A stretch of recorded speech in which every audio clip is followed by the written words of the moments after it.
उनके दर्शन में छुआछूत जैसी भावना और प्रत्येक मनुष्य को आपसी भाईचारा के साथ रहने की सीख देती है। वो मानते थे कि भारत में जो जाति प्रथा है, जो जाति के बीच, मनुष्य के बीच, मानव के बीच जो वैमनस्यता की स्थिति है वो कतई सही नहीं है। इसे ना कि आप अपने समाज को क्षति पहुंचाते हैं, अपितु अपने राष्ट्र को भी नुकसान करते हैं। इसीलिए उनके दर्शन में छुआछूत की जो भावना थी उसको खत्म करने की हमें सीख देती है। वो सर्वप्रथम राष्ट्र को मानते थे।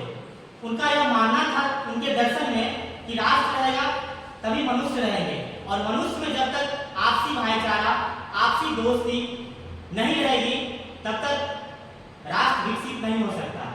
1913 में गीतांजलि पे उन्हें विश्व का सबसे सर्वश्रेष्ठ पुरस्कार में से एक नोबेल शांति पुरस्कार दिया गया था। उनकी विद्वता को देखते हुए भी अंग्रेज ने उन्हें नाइटहुड की उपाधि दी थी। उस समय जिस महापुरुषों को नाइटहुड की उपाधि दी जाती थी उसके नाम के आगे सर की उपाधि लगाया जाता था, लेकिन उनके अंदर वह देशभक्ति की भावना के कारण ही जलियांवाला बाग हत्याकांड 13 अप्रैल 1919 ईस्वी में हुआ, जिसके वो बहुत आहत हुए। उनको लगा कि हमारे देश के लोगों को ये अंग्रेज शासन कर रहे हैं, क्रूरता से शासन कर रहे हैं, दमन कर रहे हैं उनका आंदोलन को, उनके जो हक है, उनकी जो हक है उनको ये छीनने का काम कर रहे हैं।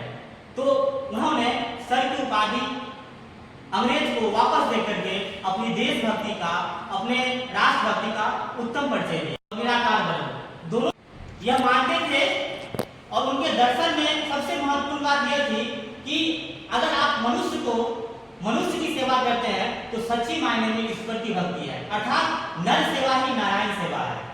उनके दर्शन में जीव मात्र का कल्याण था। वे सर्वजन हिताय, सर्वजन सुखाय और वसुधैव कुटुंबकम की भावना में विश्वास रखते थे। उनका मानना था कि संपूर्ण विश्व एक परिवार है, और इसी सब कारण और इसी सब महत्वपूर्ण बातों को ध्यान में रखते हुए उनको भारत सरकार ने भी सर्वोच्च सम्मान दिया, और उसके साथ ही ऐसे महापुरुष का हम सबों के बीच में अगस्त 1941 ईस्वी का अंत हो जाता है, लेकिन वे महापुरुष हम सबों के बीच में आज भी है, चाहे वो अपने विचारों से, चाहे अपनी कृतियों से